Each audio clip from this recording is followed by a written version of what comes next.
So I'm just going to bring in Simon Rose, who's a spokesman from Save Our Savers. Morning, Simon. Good morning. Good morning. Do you think prosecution's the way to go? Yes, I think one of the problems so far is that almost nobody has received anything more than a rap on the knuckles for any of the problems that have been caused. It's interesting that in Iceland, the only country that seems to have imprisoned bankers, the economy is now growing strongly, and I think this. At the moment, bankers feel there's no risk at all.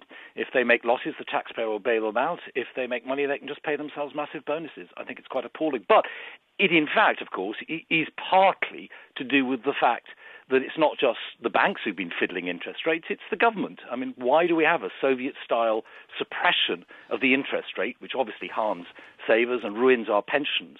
Why does the government and the Bank of England think they can control the price of money when they control the price of nothing else? It's distorted the financial system completely. The people who got us into this mess are still in control. They were warned about this LIBOR scandal a long time before, and they did absolutely nothing about it. So I don't think it's only the bankers who should be held responsible. It's about time we started looking at the Bank of England, where apparently there were conversations between Bob Diamond and the Bank of England.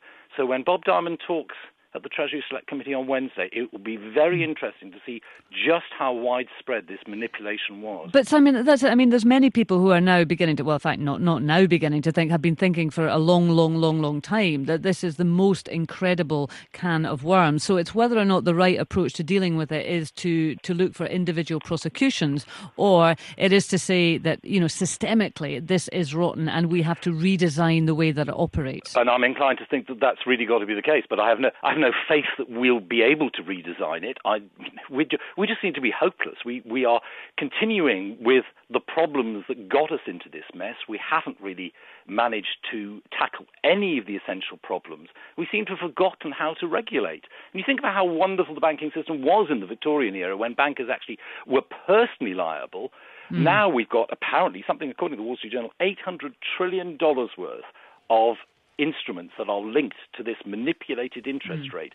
This is going to be a scandal so far beyond Barclays that, as you say, we may be questioning the whole financial edifice. Okay. Simon, that's a rather kind of prophetic note to end on, but thank you very much, Simon Rose, the spokesman from Save Our Savers.